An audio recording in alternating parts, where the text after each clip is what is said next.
Hi friends, అందరు ఎట్లున్నారు? మంచిగా ఉన్నారు కదా? నేను కూడా మంచిగా ఉన్నా. మీ సపోర్ట్ ఉంటే ఇంకా మంచిగా ఉంటా. సపోర్ట్ ఇష్టలందరికీ కూడా పేరు పేరున ధన్యవాదాలు అయితే చెప్తానా.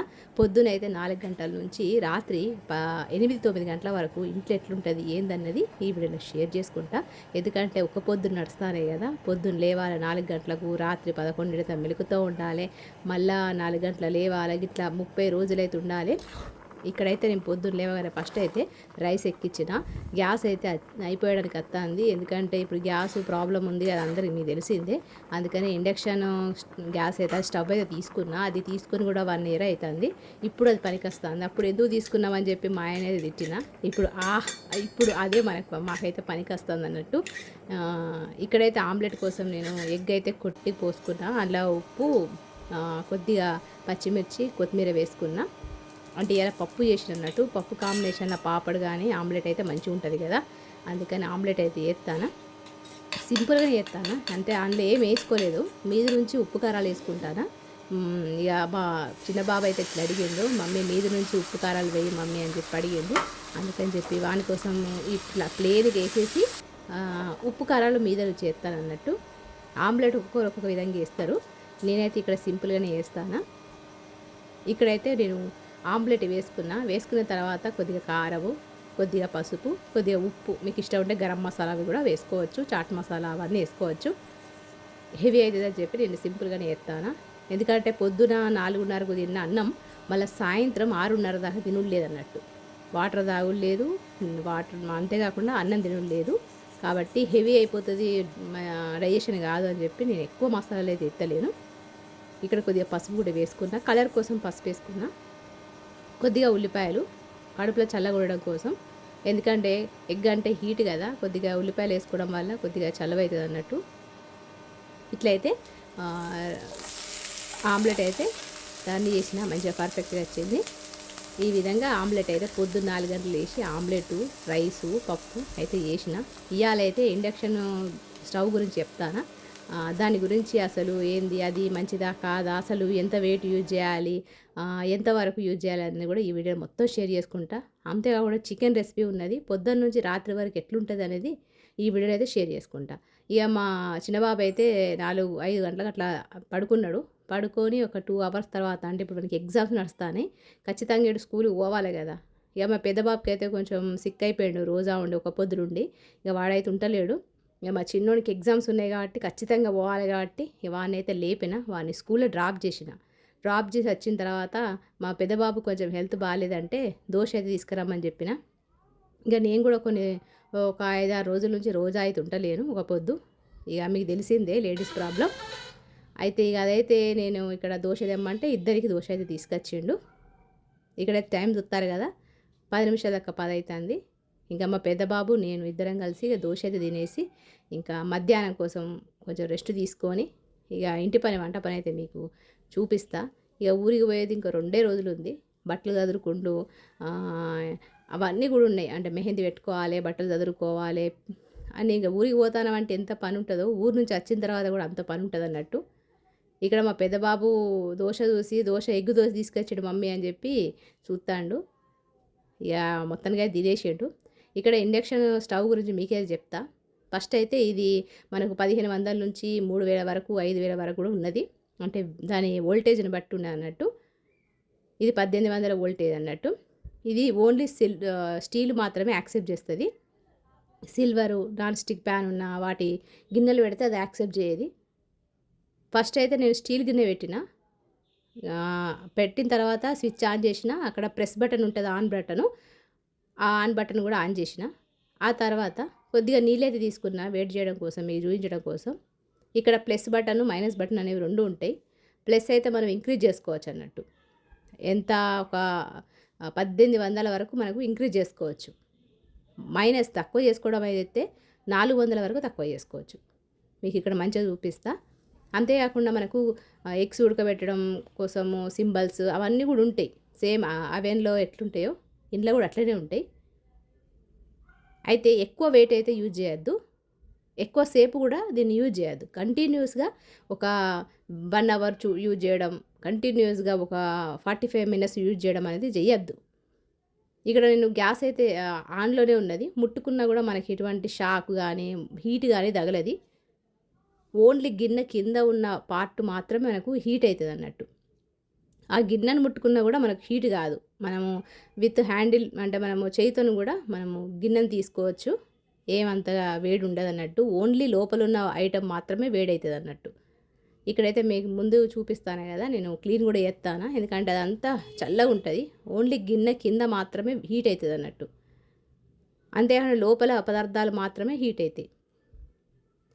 ఇక్కడ ఒక 1400 పెట్టిన వితిన్ 2, 3 మినిట్స్‌లోనే మనకు వాటర్ అయితే హీట్ అయిపోయినాయి. గ్యాస్ కన్నా తొందరగా మనకు కర్రీస్ అయితే ప్రిపేర్ అయిపోతాయి. కానీ ఇది స్టీల్ మాత్రమే పనిచేస్తది. సిల్వరు, నాన్ స్టిక్ ప్యాన్‌లు అయితే పనిచేయదు. ఒకవేళ అలాంటి ఇండక్షన్ ఉంటే తీసుకోండి. మేము తీసుకోలేదు అప్పుడు. అయితే ఇక్కడ నేను చాయ్ పెట్టుకున్నా. ఇంకోటి ఏందంటే ఇందులో బెనిఫిట్ మనం చాయ్ పెట్టి మర్చిపోతాం కదా! అది పొంగేంత వరకే వంగుతది. అందులోకే వెళ్ళిపోతది. అంటే బయటికి రాదన్నట్టు. అక్కడ వరకే పొంగుతా ఉంటది. మీకు చూపిస్తాను చూడండి. ఈ విధంగా పొంగుతూ ఉంటది. అంటే మసులుతూ ఉంటది గానీ బయటికైతే రాదన్నట్టు. అట్లా మనకు ఆ విధంగా కూడా బెనిఫిటే కదా! బయట పడిపోతే మనకు గ్యాస్ అనేది స్టవ్ అనేది ఖరాబ్ అయిపోవడం అట్లా జరుగుతది కదా! ఇదైతే అట్లా జరగది. అక్కడనే మసులుతూ ఉంటది. ఇక్కడ చాయ్ అయితే రెడీ అయిపోయింది. ఇంకా మధ్యాహ్నం అయితే మా బాబు కోసం, పెద్ద బాబు కోసం, నా కోసం రైస్ అయితే ఎక్కిత్తానా. నేను రైస్ అయితే ఫుల్ వాటర్ వేసుకున్నా. ఎందుకంటే నేను వంపుతా అన్నట్టు. ఇక్కడ ఉప్పేసుకొని నేనైతే రైస్ చేద్దామన్నట్టు. ఇక్కడైతే నేను 1000 హీట్ పెట్టేసిన. అంటే 1000 డిగ్రీ పెట్టిన. దానివల్ల మనకు రైస్ అనేది తొందరగా ఉడుకుతది. ఆల్రెడీ తొందరనే ఒక 5-6 నిమిషాలల్లో మనకు రైస్ అయితే మంచిగా పర్ఫెక్ట్ ఉడికిపోయింది. ఇక్కడైతే నేను వంపేసుకుంటానా. కొంతమంది వంపకుండా డైరెక్ట్ వండుతారు కదా! రైస్ కూడా అట్లా కూడా పర్ఫెక్ట్‌గా ఉడుకుతది. ఇప్పుడు గ్యాస్ ప్రాబ్లమ్ ఉందని చెప్పి ఇదైతే నేను ఎక్కువ యూజ్ చేస్తానా. మేము గ్యాస్ ఆర్డర్ చేసి కూడా 10 రోజులకి ఎక్కువనే అయితుంది. ఇంతవరకు రాలేదన్నట్టు. ఇదైతే హెల్ప్ అయితుంది. ఒకవేళ 10 రోజులుగా నేను గ్యాస్ మీద వండితే ఇప్పటికెప్పుడో గ్యాస్ అయిపోయి మస్తు కష్టమయ్యేదన్నట్టు. ఇక్కడైతే రాత్రి 8 అయింది. ఇఫ్తార్ అయితే తినేసినాం. ఒక పొద్దు విడిచినాం. ఇక చికెన్ కర్రీ చేద్దామని చెప్పి పొద్దున మార్నింగ్ కోసం రాత్రి కోసం అని చెప్పి చేస్తాను. ఇక్కడైతే ఆయిల్ పోసుకున్నా. దాంతోపాటు షాజీరా, లవంగాలు, ఇలాచి, స్టార్ మసాలా, సన్నగడి వేసుకున్న ఉల్లిపాయలు, పచ్చిమిర్చి, కరివేపాకు, ఉల్లిపాయలు మంచిగా మగ్గడం కోసం కొద్దిగా ఉప్పు వేసుకున్నా. ఇక్కడ చూస్తారు కదా టైం వచ్చేసి 8 అట్లా అవుతుంది.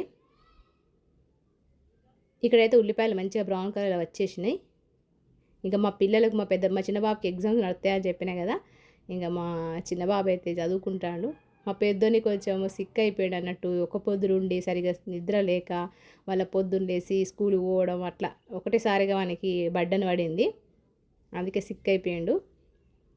వానికి ఎగ్జామ్స్ కూడా అయిపోయినాయి. మన అదృష్టం మంచిగా ఉన్నది. లేకపోతే ఇప్పుడు ఈ టైంలో ఎగ్జామ్స్ ఉంటే కష్టమయ్యేది. ఇక్కడైతే నేను చికెన్ కోసం ఉప్పు కారాలు అయితే వేసుకుంటాను. పసుపు కారం వేసుకొని మంచిగా కలుపుకుంటాను. ఇందులో గ్రేవీ రావడం కోసం అంటే ఉల్లిపాయలు మగ్గడం కోసం కొద్దిగా వాటర్ అయితే పోసుకుందాం. వాటర్ పోసుకొని మంచిగా గ్రేవీ చిక్కగా అయ్యే వరకు అంటే ఉల్లిపాయలు మంచిగా మగ్గే వరకు, దాంతోపాటు గ్రేవీ చిక్కగా అయ్యే వరకు మంచిగా ఒక మూత పెట్టి ఒక 2-3 నిమిషాలు మగ్గనిద్దాం. అయితే నేను షార్ట్ వీడియోలో కూడా ఈ ఇండక్షన్ గ్యాస్ గురించి అంటే స్టవ్ గురించి పెట్టిన మంచిగా రెస్పాన్స్ ఇచ్చారు. ఇప్పుడు ప్రతి ఒక్కరి ఇంట్లో గ్యాస్ ప్రాబ్లం ఉంటుంది కాబట్టి మేము ఫస్ట్ రైస్ కుక్కర్ తీసుకుంటా అన్నాడు. రైస్ కుక్కర్ అయితే మనం ఓన్లీ రైస్ వేయచ్చు. మళ్ళీ కర్రీ చేయడానికి మళ్ళీ ఒక సపరేట్ తీసుకోవాలి. కాబట్టి ఇదే తీసుకోమని చెప్పిన. ఇప్పుడైతే మంచిగా ఉల్లిపాయలు మంచిగా మగ్గిపోయినాయి. టమాటాలు ఒక 2-3 టమాటాలు మంచిగా మిక్సీ పట్టేసుకొని ప్యూరీ అయితే ఇందులో వేసుకున్నా. ఎప్పుడన్నా చికెన్ కర్రీ చేయడం తొందరగా చేయాలి, టైం లేదు అనుకున్న టైంలో ఈ విధంగా మిక్సీ పట్టుకొని పెట్టుకుంటే మనకు గ్రేవీ అనేది చిక్కగా వస్తుంది. అంతేకాకుండా కర్రీ కూడా తొందరగా అయిపోతుంది. ఇక్కడైతే ముందుగానే మంచిగా క్లీన్గా వాష్ చేసుకున్న చికెన్ అయితే ఇందులో వేసుకున్నా. మంచిగా కలుపుకుందాం. ఉప్పు కారాలు మళ్ళీ వేసుకోండి. ఈ విధంగా కలుపుకుందాం. అయితే మనము ఈ ఇండక్షన్ స్టవ్ మీద మనం కంటిన్యూస్ ఒక 1 అవర్ 1.5 అవర్ యూజ్ చేసినా కూడా టెంపరేచర్ తక్కువలో పెట్టుకొని యూజ్ చేయొచ్చు. ఒకవేళ హై టెంపరేచర్లో పెట్టడం లేకపోతే ఎక్కువ హెవీ ఉన్న బగోనలు గిన్నెలు లేకపోతే పెట్టడం అలాంటివి మాత్రం చేయకండి. చేస్తే కరెంట్ అనేది అంటే పాడైపోతుంది, తొందరగా పాడైపోతుంది. అంటే దాని వోల్టేజ్ని బట్టి మనం వెయిట్ అనేది పెట్టుకోవాలన్నట్టు. ఇక్కడ వేడి నీళ్ళైతే పోసిన గ్రేవీ కోసం కొద్దిగా ధనియాల పౌడరు, కొద్దిగా జీలకర్ర powder, chicken masala powder, badusha chicken masala కానీ ఇంకా వేరే ఏదైనా బిర్యానీ మసాలాలు కానీ వేసుకొని మంచిగా చికెన్ అయితే మంచిగా ఉడకబెట్టుకుందాం. ఈ విధంగా పొద్దున్న నుంచి అంటే పొద్దున 4 గంటల నుంచి రాత్రి 8:30 9 వరకు ఈ విధంగా కంటిన్యూస్గా పని అయితే అయ్యింది. ఇక్కడ మా చిన్నబాబు ఏమో ఆడుకుంటాడు, వాడి చదువు అయితే అయిపోయింది. ఇంకా వానికి టైం అవుతుందని నేను కర్రీ చేస్తూనే ఉన్నా. నేను ఇక్కడ కరెంట్ అయితే పోయింది అన్నట్టు, సడన్గా కరెంటు పోయింది మాకు. ఇంకా ఇండక్షన్ స్టవ్ మీద వేస్తానే కదా, అదైతే ఆఫ్ అయిపోయింది. ఇంకా కరెంట్ లేదు కదా, ఇంకా నేను గ్యాస్ మీద అయితే పెట్టేసిన. ఇంకా ఇద్దరు పిల్లలు కూడా వాళ్ళు మా పెద్దోనికి మొత్తం సిక్ అయిపోయేసరికి ఇల్లంతా సైలెంట్ అయిపోయింది, ఎక్కువ మాట్లాడతలేడు. జ్వరం వచ్చింది, మమ్మీ మమ్మీ అని చెప్పి అంటున్నాడు. ఇక్కడైతే గ్యాస్ మీద ఎక్కించిన ఒక 5 నిమిషాలు 10 నిమిషాలల్లా కరెంట్ అయితే వచ్చేసింది మళ్ళా. ఇక్కడ లాస్ట్ ఫైనల్ కొత్తిమీర వేసేసుకున్న. ఈ విధంగా పొద్దున నుంచి రాత్రి వరకు మా ఇంట్లో అయితే గిట్లుండే.